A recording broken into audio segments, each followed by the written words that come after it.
Texans steal the headlines on day one of NFL free agency, and it had nothing to do with anyone they signed. Laremy Tunsil, he gone. Was it the right move? I got thoughts. Go inside the locker room. Yeah, it's the locker room on YouTube. You know what it is. Let's get it. Hey, locker room. Yeah, we in the locker room. Texas talk. Yeah, you know what we about to do. Localize every angle's what we really do. We the source, we the pulse of the city too. Landlocked, got the game in the headlock. Localize every time, can't stop, won't stop. Yeah, we top two and we not too. Plugged in daily digital on YouTube. We got taste for that. Laremy Tunsil traded. Houston Texans steal the headlines of free agency. Top story in the NFL right now. Laremy Tunsil, he's gone. Is it a good thing? I think the answer may be yes. And we've been talking about this for a while. It is the locker room, number one source for Texans digital content. Shout out to everyone who joined the streams today. Cody Stoots went 8 hours. I just went a mere 4. But the king, shout out to the king, the other half of SNL, king of the offseason, for doing his thing. This is his day. And shout out to him, and appreciate everyone for coming through on SNL. This video brought to you by BetUS. The casino's popping. Conference tournaments start tomorrow, which means you can bet starting at 10:30 a.m. all the way up till midnight. It's the loveliest time of the year when it comes to wagering, and promo code YouTube150 get you 150% back up to $2,000. They also got the online casino going. I've enjoyed playing blackjack. You can make real money and practice and get ready for Vegas. You don't have to get smoke blown on you. You don't have to get cussed out by mean blackjack people. So BetUS, promo code YouTube150 is the way to go. Let's get into this Tunsil thing. We've been talking about this for a while. And I've got to tell you, I think this was a good move. I think this was the right move. I think it's good down the line, and I think it's good in the immediate. That doesn't mean that Laremy Tunsil isn't a good individual player. That doesn't mean that I believe that Laremy Tunsil is not one of the best tackles in the league. But I think in this situation, the Texans, they needed to completely overhaul the offensive line. And the way in which the younger guys were moving was not sustainable. And Laremy Tunsil is not going to change the way he moves. And these guys look up to Laremy Tunsil, and you can't copy and move like Laremy Tunsil and have a cohesive, good offensive line. I just don't believe that.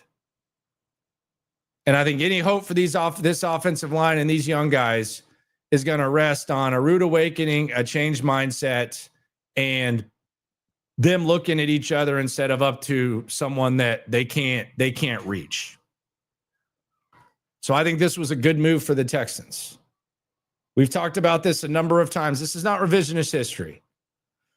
And I'm seeing online there's a lot of people that I feel were very, very big Laremy Tunsil proponents that are now all of a sudden jumping on this bandwagon that me and Cody Stoots have kind of been talking about.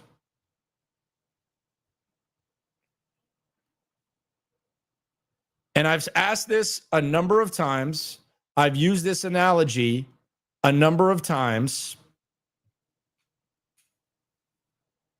If iron sharpening iron is what DeMeco Ryans says that he believes in, what is the opposite of that? Not everyone can move like Laremy Tunsil. Again, I've brought this up to Laremy Tunsil. I admire the way he moves. He can move that way. He's a one-of-one type of guy. Titus Howard's not that. Juice Scruggs isn't that. Jared Patterson's not that. And the offensive line has to be cohesive. So in this situation, they've got to figure something else out with Laremy Tunsil. And they got some draft equity. In the short term, I think there can be a snowball effect where maybe it's a wake-up call for other guys. I guess I've heard that Titus Howard is upset. He's talking on Instagram about being upset. That's fine.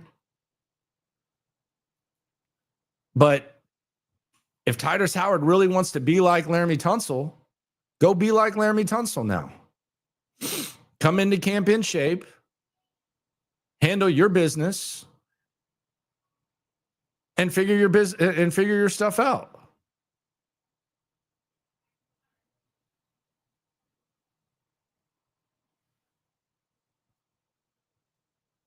That's what Laremy Tunsil needs to do.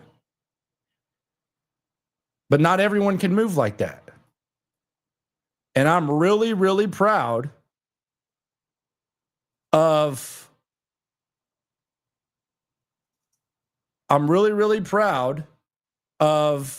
this front office for making this move. Because I think now this kind of shows that you really do believe that iron sharpens iron. You really do believe in Swarm. Because Laremy Tunsil is a damn good football player. He's damn sure not Swarm. He's damn sure not Swarm. I don't even think he would claim to be Swarm. I can see him laughing now. Hell no, I'm not Swarm. You heard D'Amico Ryans the other day say what he wanted from an offensive lineman. Said he wanted hard-nosed, gritty, blah, blah, blah, blah. He basically described the opposite of Laremy Tunsil. I think Washington, from their perspective, this is an excellent move. You've already established a culture in Washington, maybe further along than where the Texans are. They've gotten further in 1 year under Dan Quinn and Jaden Daniels than the Texans ever have in their entire franchise history. So they have something going. They have Bobby Wagner. They have other guys. Laremy Tunsil is going to walk into the locker room. He's going to mind his business. He's going to handle his business. But here, it wasn't working. It was the worst offensive line in football. Worst offensive line in football. And I keep saying, well, the offensive line got worse. How much worse can it get? How much worse can it get? What's going to happen? They're going to be the worst offensive line in football? This is a good move. And good for Laremy Tunsil. Not everyone's a one-on-one talent. Not everyone can move like that. And he's not going to change the way he moves. And this is going to be good for him. The other reality of this, and there's another side of this on top of all that. The other reality of this is that even if Laremy Tunsil were Swarm, and even if Laremy Tunsil were the perfect guy, they were going to have to say goodbye. We've been saying this. I've been saying this. I've been hammering this home. If you join me in this channel, you've heard me say this a number of times. Eventually, you're going to have to say goodbye to good football players.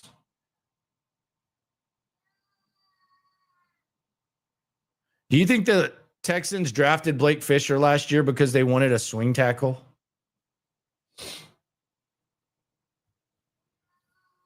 They didn't even know that Titus Howard was going to struggle heavily at right tackle. Hell, they thought he was still one of the better right tackles.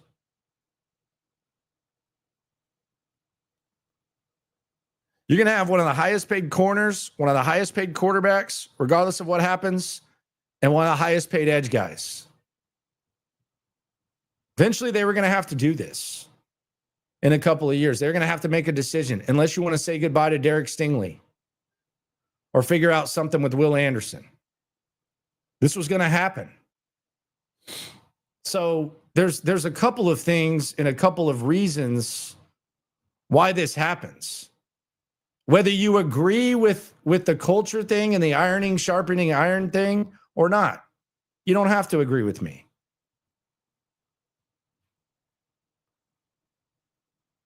But there are two things that happen with this trade, regardless of how you feel or what you think.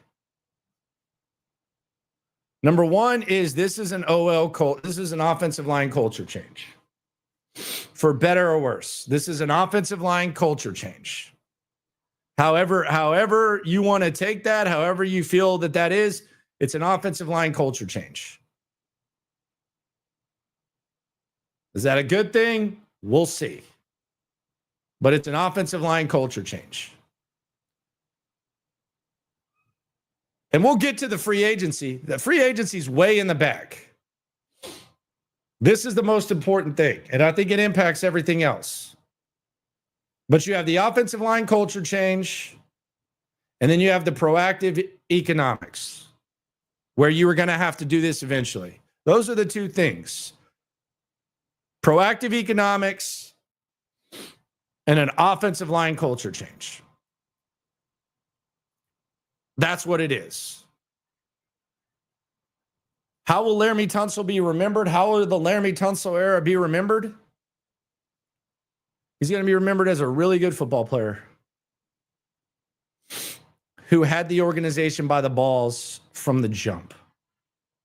From the jump. You traded 2 first-round picks in a second.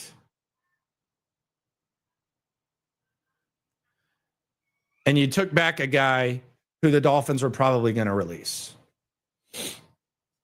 You didn't negotiate the contract before, and he already had the leverage. He joked about that on the show when we had him on.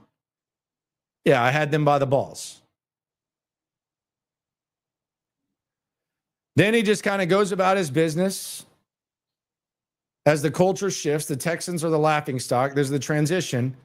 And he becomes the, as he would say, 2-time highest paid offensive lineman of all time. Continues to have you by the balls. And I don't think Laremy Tunsil ever had to change the way that he moved. In part because he is so good. And also in part because he wasn't going to do that. A lot of the guys that you saw with Coley / Lovey, and then they moved over to D'Amico, very few. You kind of saw a little bit of a change. That's not Tunsil. He handles his business. But he was a hell of a football player. His teammates liked him. Just because it might not be beneficial for them to move like that doesn't mean they don't like him. It doesn't mean he's a malicious guy. He's not malicious at all. He's a likable guy.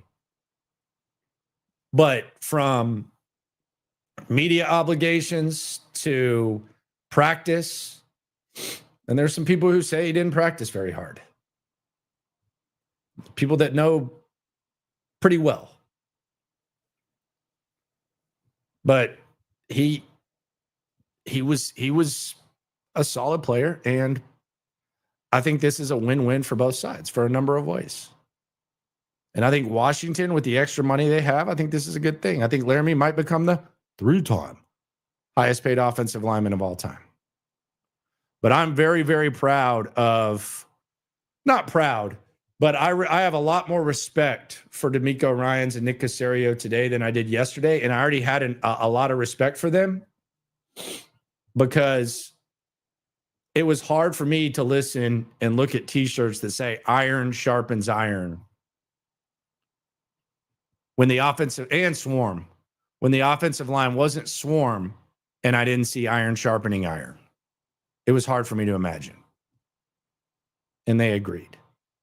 So Laremy Tunsil is no longer here.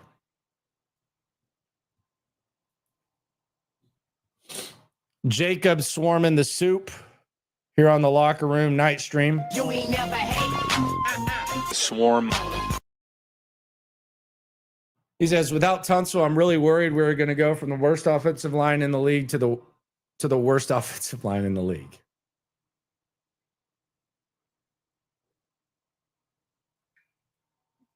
Yeah. I mean, that's pretty much the scenario. And I've used this example many times. Texans won 11 games with Julian Davenport as left tackle.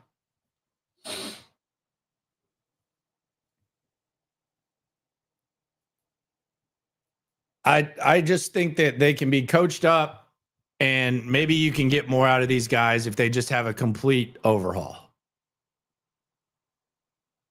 Just a complete overhaul. The best mom ever. Yeah, you like that? Best mom ever cup. It's big. It's a big cup. It's the one I always grab. We got it for the wifey on Mother's Day. So yeah, I'm good on Tunsil. I think it's addition by subtraction.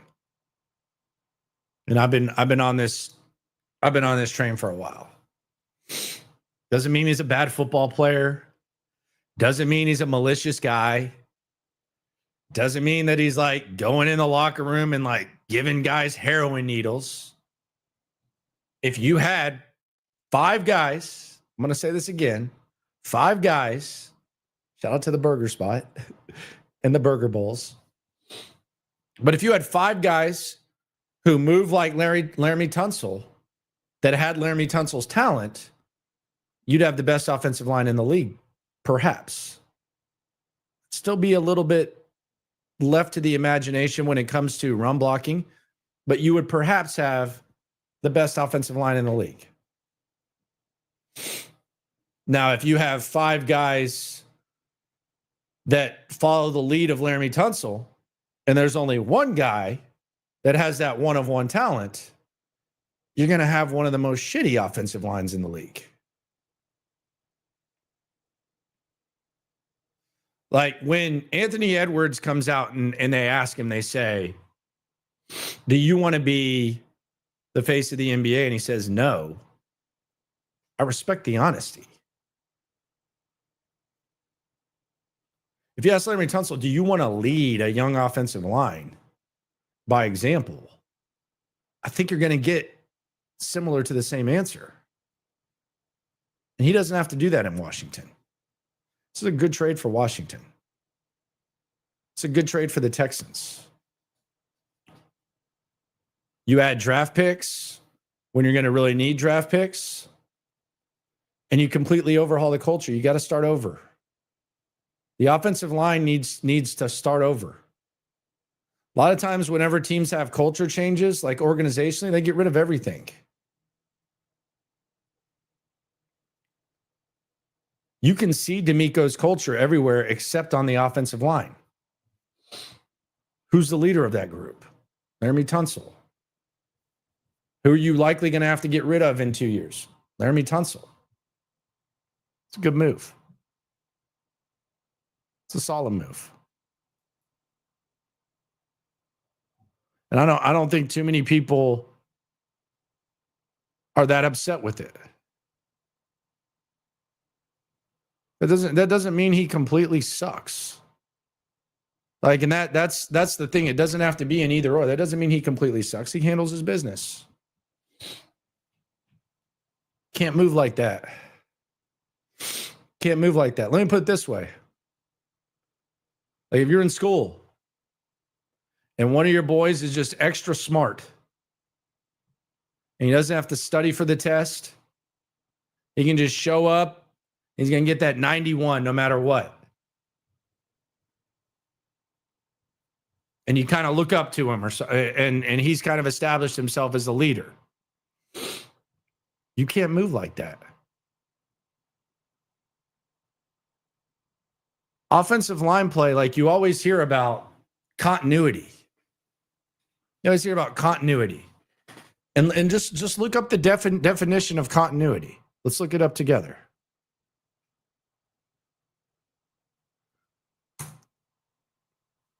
Continuity. I'll pull this up. We're going to school. But I promise this is getting somewhere. But you would always hear about continuity. And what is continuity? It's the fact of something continuing for a long period of time without being changed, or it's an uninterrupted connection, succession, or union. In various contexts, it can also refer to the concept of maintaining a consistent narrative or flow, such as in film or mathematics. So continuity is not just about an offensive line playing together over a course of a certain period of time. And that was what we heard, like with this five, is, they'll get some continuity, they'll figure it out, they'll play better. Okay, why were they better last year when there was no continuity? Why were they better in 2023 when there was no continuity? It's also the way that you handle things with continuity. Like the habits, like being one, like you got to be on the same page. It's not, and I thought the ultimate example of this, and I've heard this mentioned multiple times, so I'll just say it, like after the Minnesota game, there were people saying, and I wasn't there, but there were people in Minnesota that said that after that Minnesota game, Titus Howard, and you can look at this picture here, but after them, look at that. Just look at the way he's looking at Laremy Tunsil. He's trying to dress like him and stuff like that. Like, look at that. You don't have that God-given talent, man. Laramy's not Michael Jordan. Laremy is a smart business guy who knows how to move. He's setting himself up perfect, man. 10 years from now, he's going to have the last laugh. It's awesome to be Laremy Tunsil. Not everyone's built like that. But after the Minnesota game, Titus Howard, I guess, came in the locker room and was bragging about Jonathan Grenard not getting a sack against him. Keep in mind, this was the game where they didn't even know how to line up, and Jonathan Grenard still had over 2 sacks. And Titus Howard's going in there saying, see, I told y'all that Jonathan Grenard wouldn't get any sacks on me. What the hell is that? Like, what matters more? Is it how the offensive line looks, or is it your PFF grade?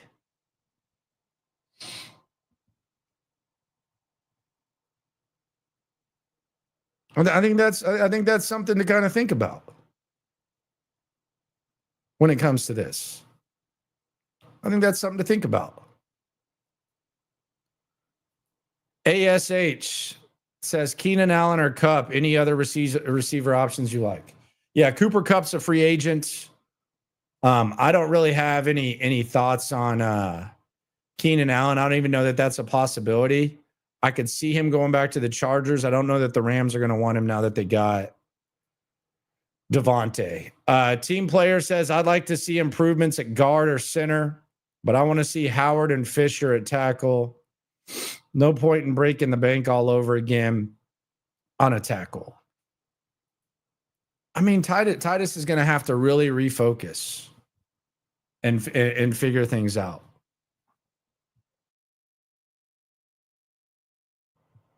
He was really in the business of saying he's only a right tackle. At this point, I think that he's going to have a chance to fight for his life at tackle.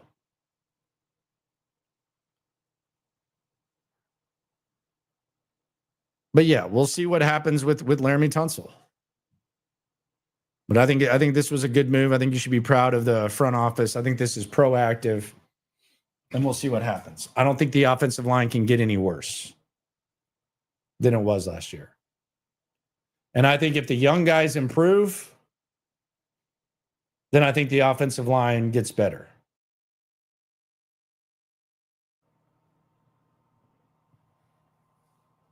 I think that's more important than Laremy Tunsil just holding it down on the left side.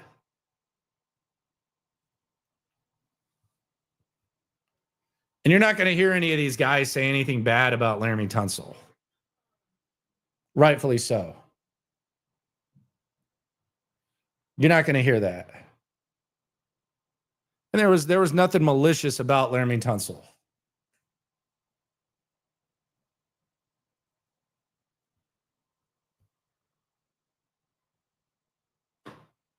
So that's kind of where that is with the Tunsil thing. Oh, by the way, there was free agency today. There was free agency. That did happen. We'll get to that in just a sec.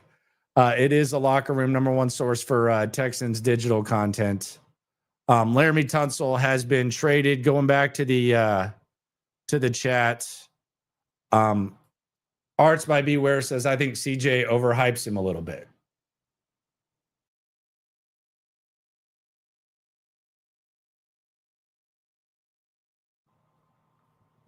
I don't know that he overhypes him. I just, you walk into a locker room, you're with a guy who's been the highest paid guy at his position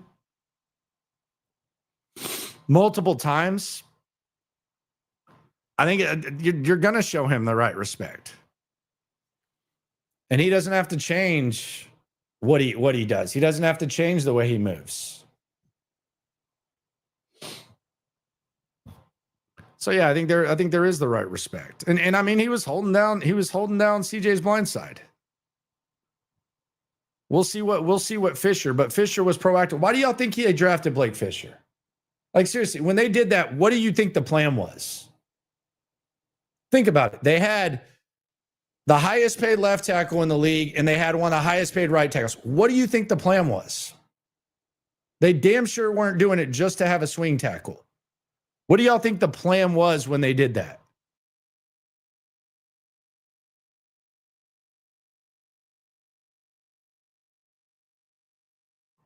What do you think the plan was? I think the plan was obvious. They were trying to replace Laremy Tunsil, and they proactively did it. Texas boss says, I knew LT was gone after we drafted Fisher. Yeah, it's possible. Stand by just a sec. Nose blow. Off-screen nose blow.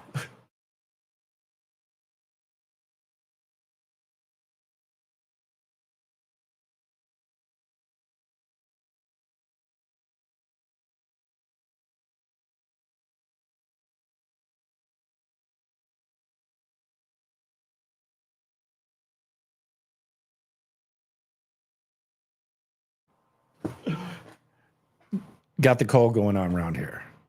Timeout. Boom. Powder time. Powder the nose? Nah. Not doing that. Taking a line. Y'all are crazy. I'm only on that high-grade marijuana called Kush on the streets. None of that other stuff that y'all are talking about. Y'all got the nose candy jokes.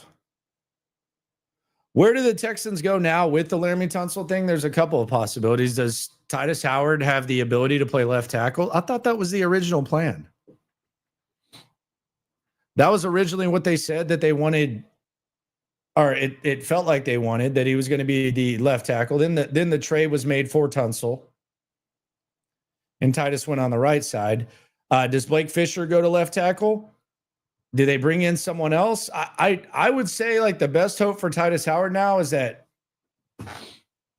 he gets an opportunity to go back at tackle. He copies the thing that he should copy from Laremy Tunsil, which is diet and he comes in ready to go and kick some ass.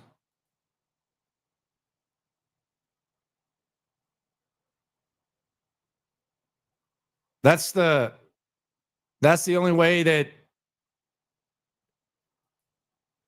Titus Howard should. If this is a positive for Titus and this is a wake up call, I think you're onto something with that.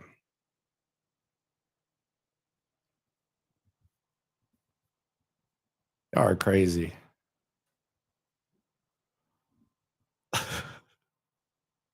You cut that fresh off the brick.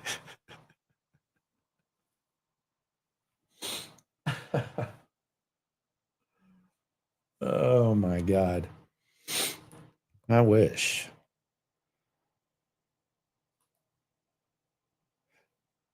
Do they draft an offensive lineman now? I don't know. I don't know that they're that desperate at it. I really think this can be an addition by subtraction thing. Shout out to BetUS for sponsoring the video. March Madness, YouTube 150, 150% bonus. Just in time. 10:30 game tomorrow. I'll take all the underdogs and their personal overs. That's my new approach. Because they're fighting till the death. Don't know if it's a winning approach, but that's my approach.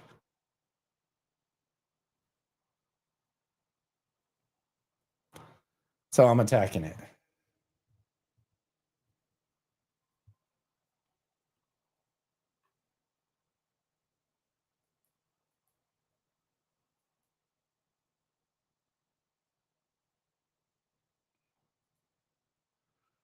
How the hell is Tunsil addition by subtraction? We at least need 2 starting guards. Brother, I just explained this for 31 minutes.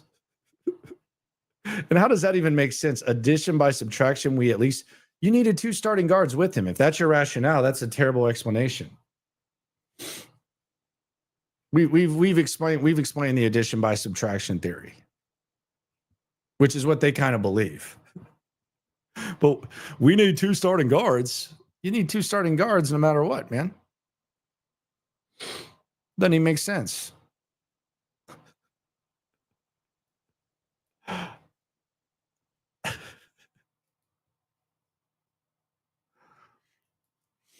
Yeah, Stephon Diggs. So Texans cap talking about Stephon Diggs said that, and we'll get to the receivers that the Texans added. I guess he can't partake in legal tampering. There's something weird in the contract with Diggs. This is like the nerdy stuff that Cap's good at. So I guess Stephon Diggs cannot partake in the legal tampering. So maybe he'll be signed. I think the Texans might have made history today too. Because I don't have the stats.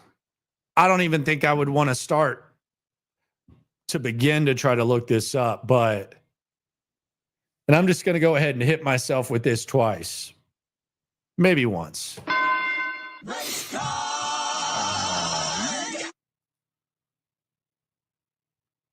The Texans might be, I can't explain dead cap. Dead cap basically just means wasting money from what I see. Texans cap has all that on his channel. He has all that. But the Texans signed 2 white receivers today. I didn't say wide receivers. They signed 2 wide receivers on day 1 of free agency. There's no way that's happened over a handful of times. There's no chance in hell. And you know what happened? Nick Caserio just couldn't go too long without having an array of white receivers on the team. All those years in New England, all those honkies moving the chains, and Nick Caserio just could not help himself. He had to bring it back. Nick Caley was a part of it too. We need some white guys in the slot. And that's what they did. Braxton Berrios, Justin Watson added to the wide receiver room. Along with you got Christian Kirk and Nico Collins. Now you got these 2 guys. There is no way this has happened over 5 times in the history of the NFL where on day 1 of free agency you signed 2 white wide receivers. He had flashbacks of the Patriots. 2 of them deceptively fast. I'm not hating on the Whiteys. I think it's great. We got Whiteys at pick 6s in the Super Bowl. Cooper Kupp. Probably the first time that's ever happened. Making all kinds of moves. Breaking them off. White guys winning dunk contests 3 times.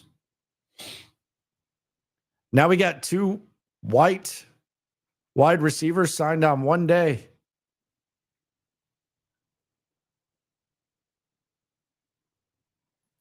crazy. White boy summer. It's not summer, my friend. It's not summer. It will be when camp happens. So maybe we get that.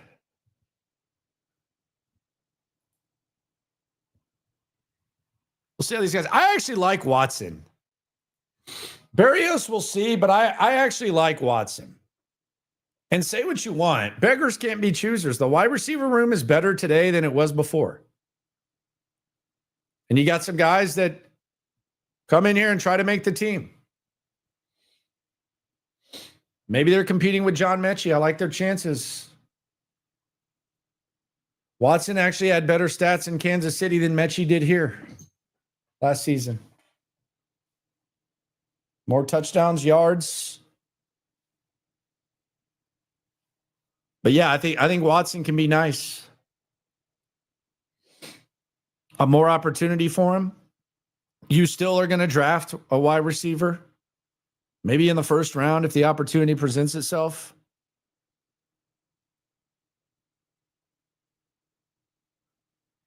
Berrios probably a returner, yes.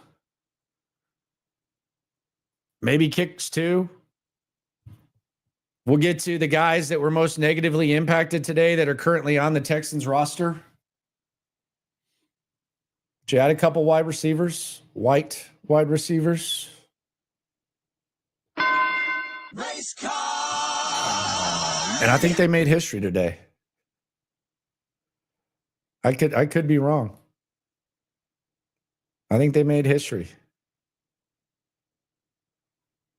Hearts by Beware says she's nervous for Mechie. You should be.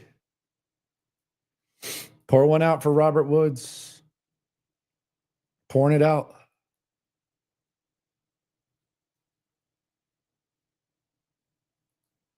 But we'll see where that goes. Then you had the D-line. I thought this was interesting, what they did on the D-line. Started off, worst kept secret in town. If you listen to this stream, if you watch this stream, you knew this was going to happen. Sheldon Rankins.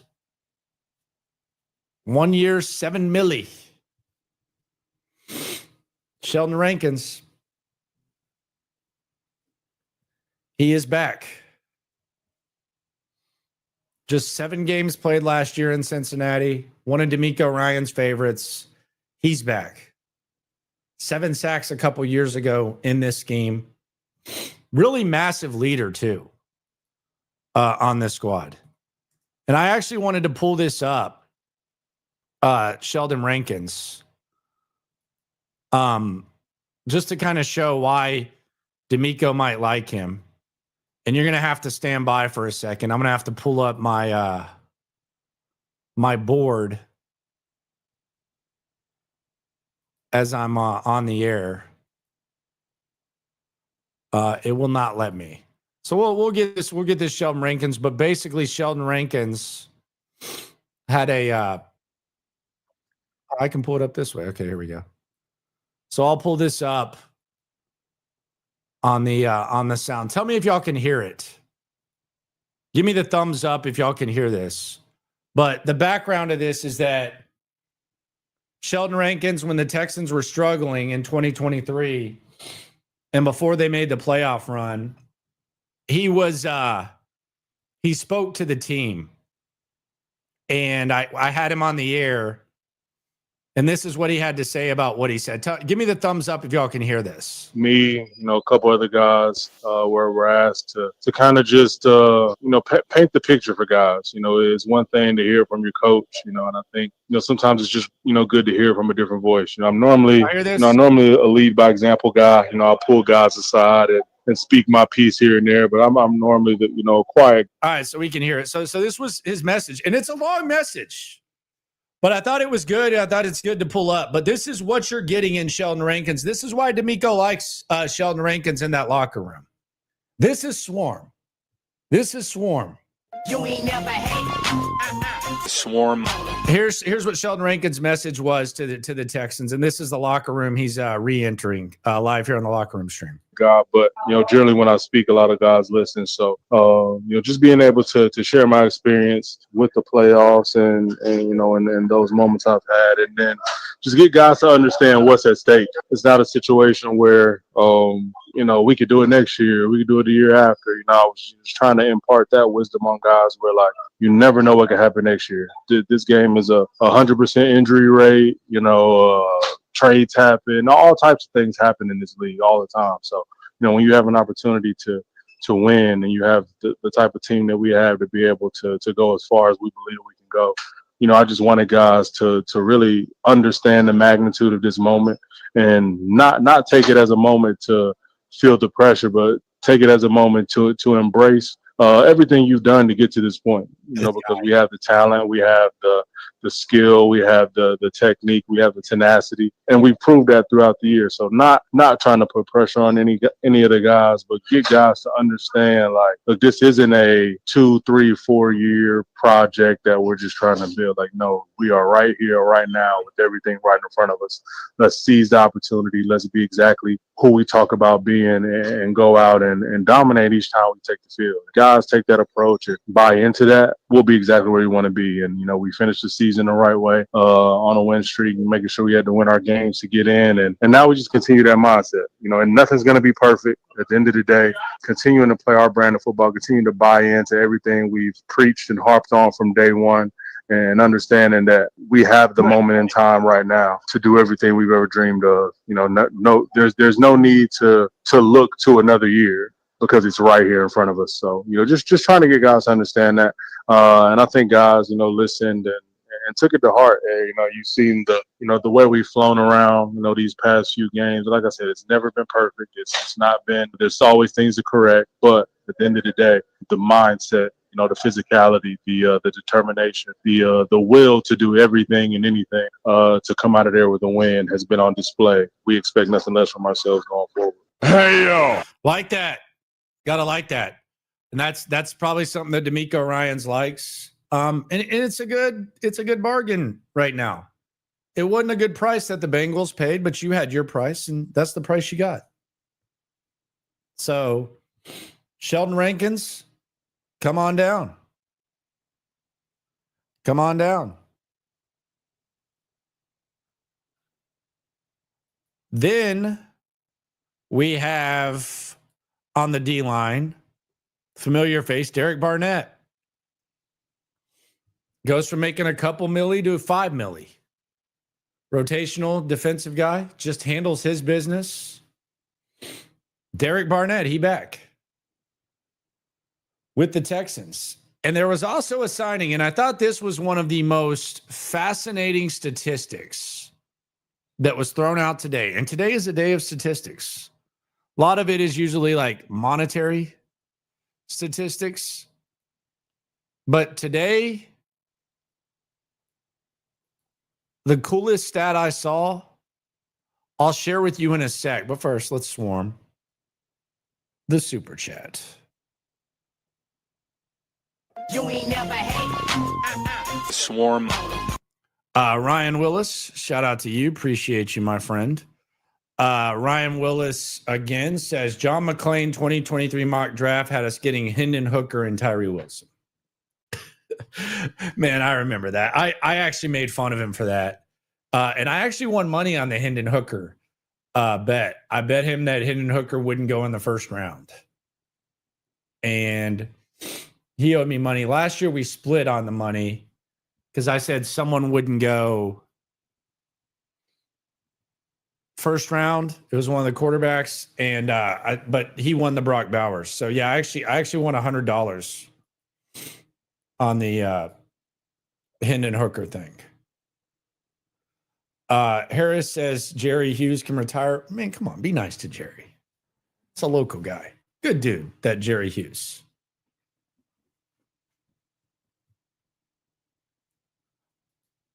So they also signed another guy, Darrell Taylor.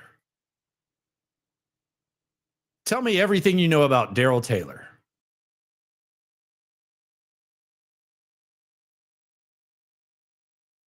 No, he was with the Chicago Bears last year. He had about a handful of sacks. But this stat was from Nesta Graphics. And I thought it was really interesting from Nesta Graphics, at Nesta Graphics on Twitter. Dude is a solid follow for informational and entertaining purposes when it comes to the Texans. But he threw out this stat about Darrell Taylor, formerly with the Chicago Bears. He had the same pressure rate as Travon Walker last year.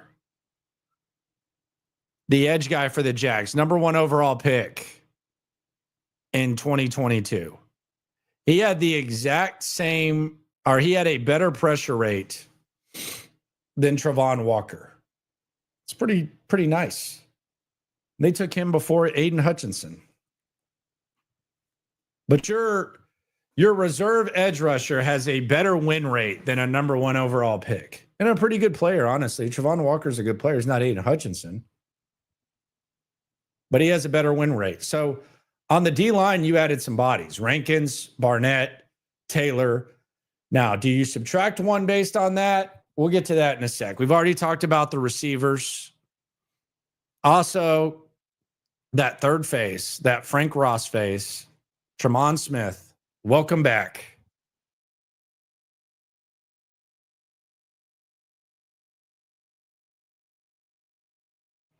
Tremont Smith, 2 years, up to $7.5 million.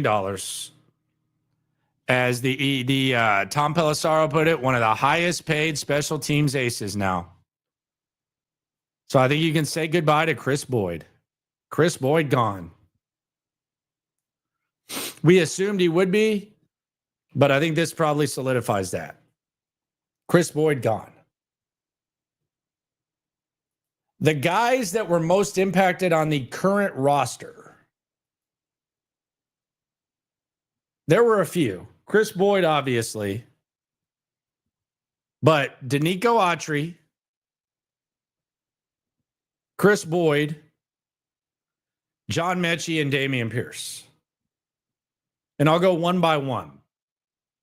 Autry, I know they like him. You only saved $5 million releasing him, but how much value does he have at this point on this team? You might want to get some younger bodies in the mix. You have a lot of vets. You have interior. You have guys on the edge. It seems like perhaps the Danico Autry, as much as Nick Caserio loved Danico Autry, and my God, did he ever love him? It seems like that ship might have sailed. Maybe. Who knows? Maybe they keep him. It's a lot of vets. Chris Boyd, I got to think that's gone. With Tremont Smith. John Mechie, Texans bring in 2 receivers that are better than John Mechie at this point. Does he come into camp and compete with these guys? Do they perhaps find a way to find another team that has a player on the same trajectory as John Mechie at a different position? Who knows? But they brought in 2 guys who probably better players than him right now. And then Dameon Pierce, you're not going to find your way onto this team just by kick returning anymore.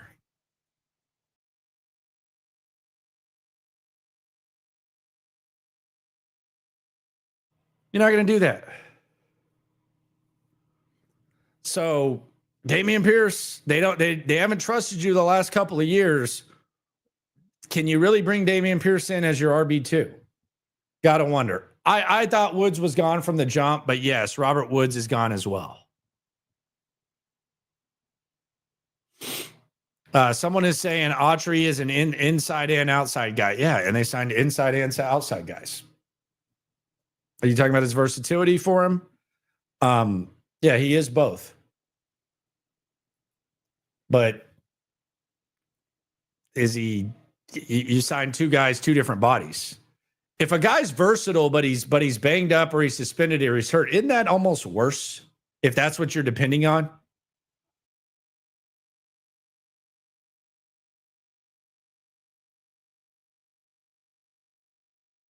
Isn't that almost worse? because it's cool to be versatile, but if they're depending on you for versatility and you're out, isn't that kind of like a double whammy? Autry left it all out there last year. I just don't know how much he's got left. St. Louis Rebel on the chat says at least trade Tunsil after free agency, so it won't turn off free agents. You think players are like turned off now because Laremy Tunsil's gone?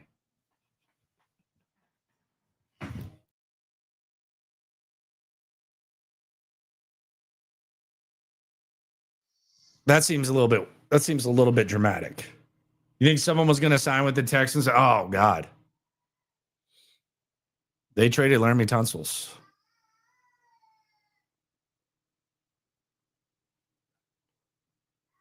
Darn it. Autry's a beast. He is a mofo. He is a bad mofo. He's in his mid-30s now, though. Mid-30s.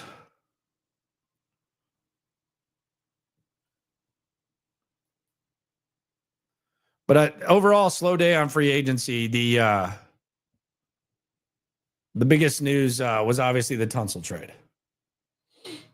Then there was some stuff that went on around the division. And there are 4 pieces of news from the AFC South that have me just kind of raising my eyebrow just a little bit. Just a little bit. Number 1, and I saw this and I automatically went Soulja Boy. Because there's a lot of fake accounts this time of the year. Some guys get got by these. I've kind of felt like I've developed a better sense of smell to smell these things out. Although, as you can tell, I have a cold right now. So my smell is not what it currently or usually is. But when I saw this, I went complete Soulja Boy. This is fake. That's fake. It's a fake. Yeah, that's Photoshop. That's fake. On my mama, that's fake. On my heart, on my life, my little brother grave, I could die right now. That's fake. Eric Murray got what? Eric Murray got what? 3 years, $22 million for Eric Murray. And this is a guy who, when Bill O'Brien and the POS, Jack Easterby, decided to bring in Eric Murray in 2020 free agency, it was like, what in the hell is that contract? And when he played, you know what you said when you saw him play under that contract? You know what you said? What in the hell was that contract? And the name Eric Murray, along with David Johnson and Brandon Cooks and other guys kind of associated as guys that they brought in during the downfall of the Watson era, you immediately kind of had some remorse and disgust with these guys. Even though it wasn't their fault, you always heard about how they're nice guys and that it wasn't their fault and all that. But you generated like some remorse and animosity for these guys because they were brought in and they kind of by guilt by association, they became guys that you just kind of looked at and said, okay, what the hell are these guys doing here? Like the old American Pie Stifler. Hey, Sherman, what the F are you doing here?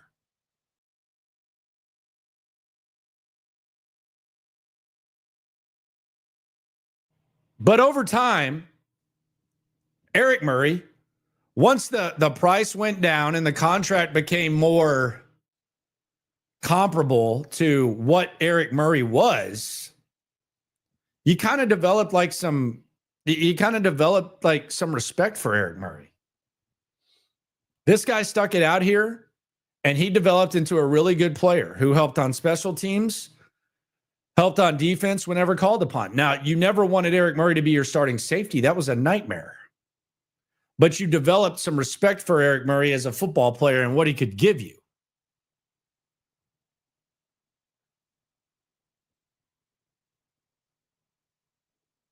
But even at like around the minimum,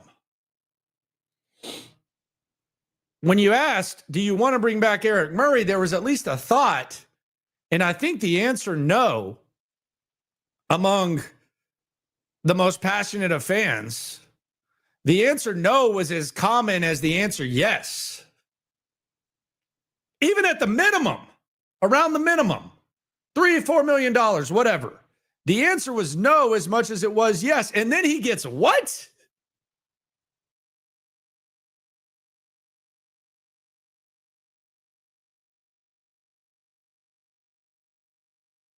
It's insane. So, yeah, I thought this was fake. 3 years, $22.5 million? What is the vision here? What is the vision? But if you showed me that contract and you didn't tell me who signed the deal, I would say it was either the Jags or the Titans. Because they're always the teams that just have these weird-ass contracts. The Tennessee Titans paying random-ass tackles $80 million. I think it's obvious, and that's my next biggest takeaway from the division. The Titans are taking Cam Ward. Let's just be serious. You don't do what they did unless you're just trying to recklessly protect a quarterback. The Titans are taking Cam Ward. I'm convinced. Next takeaway, and this is back to the Jags. They're the weirdest team in the league. They are the weirdest team in the entire league. I have no idea what in the hell the Jags are. They got Tony Baselli running their franchise. They got that Poindexter following him around. Shad Khan goes MIA, and then all of a sudden he wants to have fake transparency. They sign free agents at like the weirdest ways. They're the weirdest team in the league. And there's not a close second. They're beyond weird.